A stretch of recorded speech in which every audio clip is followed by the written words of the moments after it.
I wanted to, for our final segment before we begin our award ceremony, we're going to be joined by a few of our 2021 honorees.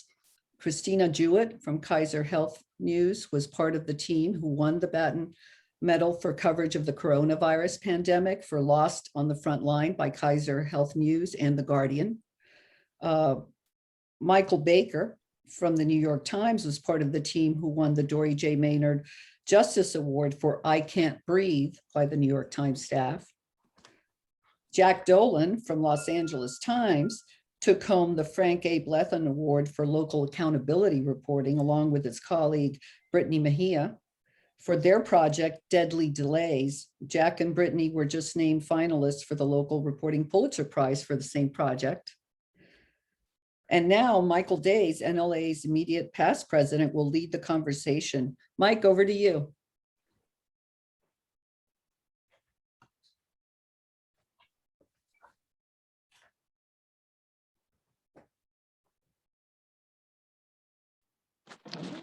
I see that on TV all the time, then I do it. So sorry. Thanks much, Miriam. And thanks much to our honorees for making the time to be with us this afternoon. A couple of things. If you have read their work, you know firsthand of its excellence. If you have not had a chance to partake of their work, do so. You can find links to all their work on the NLA website.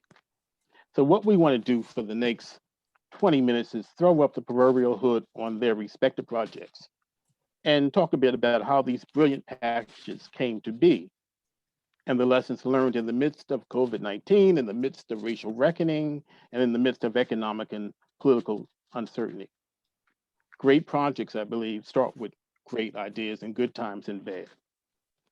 So Christine, I wanted you to start this off and talk about the idea and how it took flight, the idea that led to the discovery of initially 3,500 healthcare workers succumbing to COVID, most in the first few months of COVID. Now, it's brilliant in the end, but you were jumping out there a little bit, weren't you? You and the team on this package? Yeah, we started in March, actually. The Guardian came to us with this idea, and I remember I got a cell phone call from John Hillkirk, my editor, and I immediately saw the value, because doing investigative reporting in the healthcare space for 10 years, I know that hospitals are not going to be issuing press releases about their workers dying. So very early on, it became an art in project management. John Hillkirk and Jane Spencer from The Guardian took the lead, and we built an interactive where we ultimately profiled 350 of the workers who died, and where we featured our rolling count that ended up with 3,607 in a year. And I took the lead on the enterprise from the KHN side. And early on, the stories, we could see it was going to be important, because we did a story right off the bat that the CDC's method of counting wasn't going to be too good. They ended up with 2,000 fewer counted than we did, and that the surgical masks were not going to be protective enough for the healthcare workers. And also that the first ER doctor that we knew about who died, we had his texts. The Guardian reporter Alistair G got those about his serious concerns about PPE. And he also had full-throated denials from the two hospitals where that doctor worked that there was any kind of PPE shortage or problem. So that's, April of 2020, we had a feeling we were onto something, and we, just kind of kept rolling from there. Okay, and then Mike, the whole country stopped when they saw not more than 9 minutes of George Floyd being murdered through suffocation. And that obviously became the catalyst for the racial reckoning. And there were several others, of course. But 70 people, you found 70 people. How did that come to be? Well, yeah, it began, this was something that began right after the George Floyd killing, but it actually was spurred by another case in Tacoma, Washington, that was sort of starting to emerge around the same time, Manuel Ellis.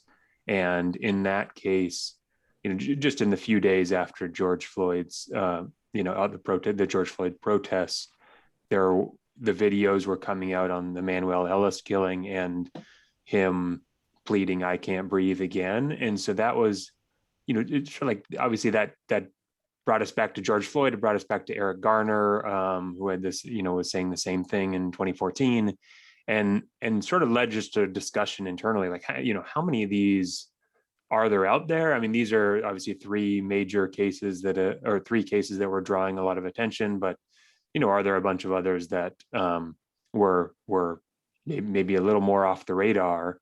And so editors committed 5 reporters to look at this, thinking that really it would be helpful to commit the resources now, do this immediately, as opposed to having 1 or 2 reporters sort of pick away at it over a longer period of time. And so I mean, initially it was hasty Googling where you're like, all right, well, actually here's 5 more cases, and now you're at 10, and that's kind of that's quite a few. And then once we started getting into court records, collecting videos of in custody deaths and reviewing those, gathering, making transcripts of sort of these cases, gathering police records on some of the in custody deaths, and suddenly it's like our spreadsheet kept growing. It was like then you're at 15, then you're at 25, then you're at 50, and by the end it was more than 70. So that's sort of how it sort of began and evolved.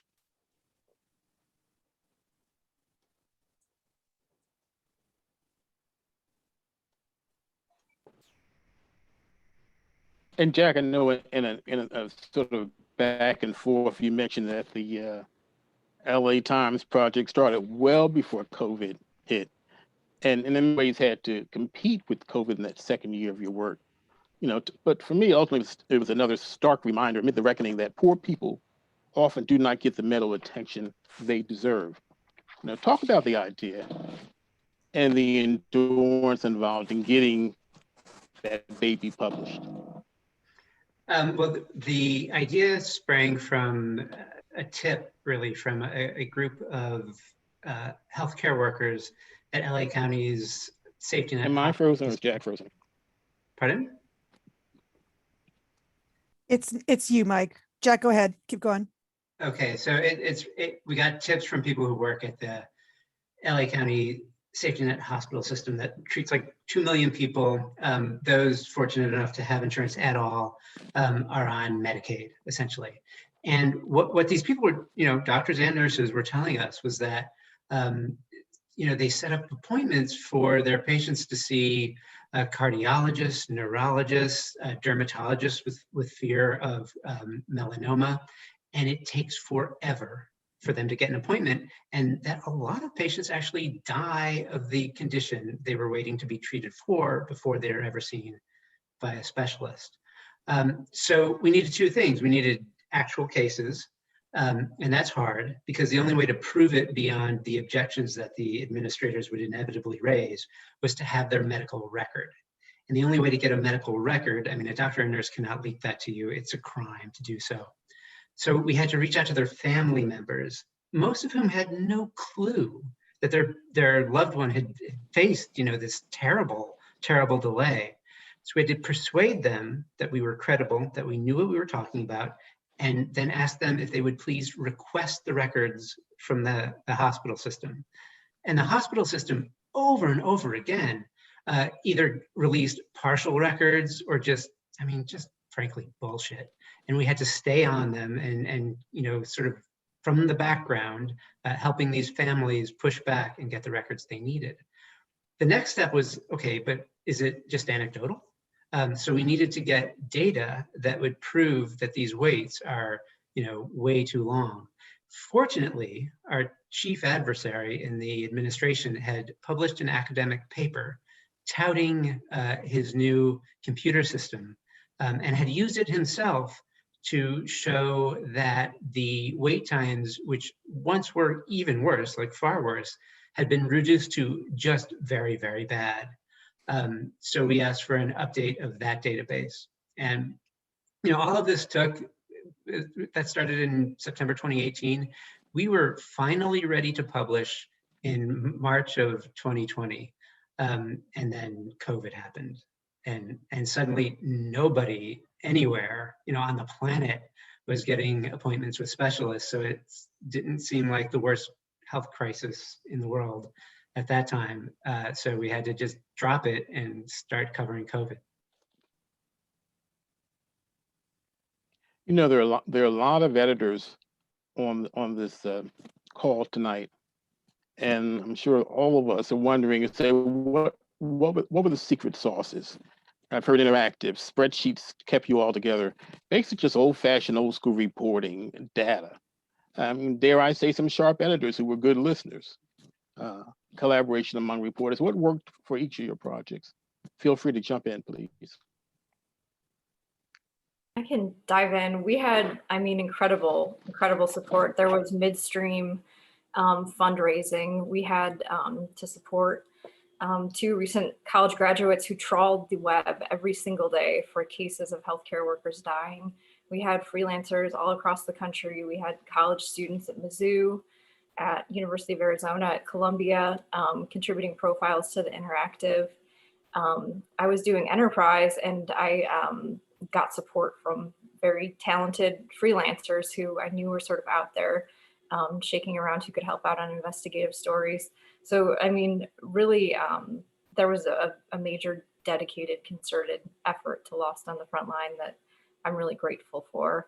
And just being a data-oriented person, having this data machine behind me was just like, I mean, it was heartbreaking. It was horrifying what was happening, but it was also just a wonderful way to do some enterprise that no one else could have done.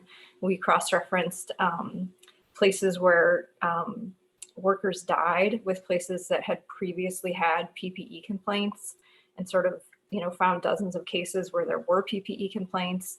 Later, someone died, and we, reached out to those families and got their text messages about, asking the family for gardening gloves and garbage bags as PPE before they got sick and died. We took the 300 written profiles toward the end of the year and realized that only a third of those had never been reported to OSHA as worker fatalities. And I had helped to call all those employers and reach out to about 100 of them and ask them why they didn't report those deaths. And that led to a story. So, I guess the special sauce was a lot of support and an energetic, curious team, and, some tissues, because I lost it, talking to a lot of those families. I was doing profiles throughout to just keep my finger on the pulse of what was going on. And it was hard.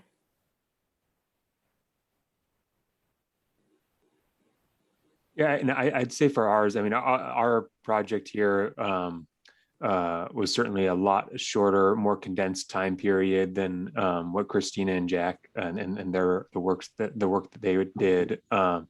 So I think for us, the editors, I think I was really appreciative of their commitment and vision of being able to say, like, this is something we want to get done sooner rather than later. This isn't something we want to see a final product next year or by the end of the year. Like, this is a moment where people are trying to understand what's going on in policing now, and we need to do this story soon. So I think that commitment of having 5 reporters be able to really crash on this. And then, obviously we were all working from home normally, but also in different parts of the country. And so the ability to collaborate on Google spreadsheets. I mean, our spreadsheet kept growing over time. More columns and more columns as we really try to dive into the details of each case. So listing here's a column about taser usage and what happens in each case in terms of tasers, whether there was one used or not. And that those types of things really helped us. I think one of the really helpful things of this project was being able to have a slice of in custody deaths and being able to dive into them in a really detailed way, as opposed to looking at thousands of police shootings and deaths. But here we have a sort of a small slice to look at. And we learned things along the way. I mean, in this case, there were several cases involving spit hoods that police used when they're restraining people. And, like for someone like myself, I just had no familiarity with spit hoods or why they'd be used or what the impacts would be. And in looking at, the transcripts of a lot of these cases or watching the videos, we kept seeing these officers responding to these people saying, "I can't breathe," with some version of, if you can talk, you can breathe. And that led us sort of down that path of, well, the training and some of the culture of where that saying came from, because it kept coming up repeatedly in these cases across different departments. So I think all those things sort of really help bring us new insights and a story that was more than just, wow, there's a lot of cases of people saying I can't breathe, but what can we learn from them as well? I think for us, like knowing how to do an investigation, knowing how to get the data and analyze it, I've been doing this almost 30 years. I felt like I could probably do that. The hardest part of what we did was reaching out to these families and first explaining why we were reaching out to them and persuading them to trust us enough to go through this long, arduous process of getting their records. And we were looking around the newsroom for the right person. And there's a lot of smart people at the LA Times. But my editor and I kind of zeroed in on Brittany Mejia, because she's young, but my God, she gets things done. And I figured there was about, she'd probably have about 10% success doing this. And I don't think she ever failed. She would drive across the country, the state, out into the desert and bang on these people's doors. And I actually had pangs of guilt for these reluctant families because of the, charm offensive that was heading their way, and they stood no chance. So her ability to persuade those people and to, the care and feeding that went into keeping them on board as the county, failed to give them records and we had to go back and go back and go back. Finding somebody who could do that, had the energy and the sheer persistence to do that. That's why the story actually got in the paper. I want to get a couple more questions in, although we're running out of time. One, I went back and reread everything you guys wrote for your respective packages in the last few days. And to be honest with you, I was an emotional wreck. I mean, I'm an old school guy that came into journalism long before some of you were born, and we didn't talk about the emotional toll that these things can take on us. How did you get through it? And, given the year we were having just last year, and being alone and not having the sort of the sanctity of the newsroom, how was that? How did you keep going? I mean, I'll just throw out, I was just incredibly thankful. I mean, our whole team was emotionally battered by this, but I mean, COVID was just, so incredibly devastating. The feeling that I could sort of walk upstairs to my home office and like do something, like feel like I was part of some kind of, just shining a light in a corner where these deaths, were, to some degree preventable, and just kind of banging on that drum. I mean, it gave me the sense that like I wasn't just watching like this, this house fire with completely helpless. It was like I could grab a garden hose and splash some water on it. And I hugged my kids. I called my mom. It's the usual stuff. Hug my husband.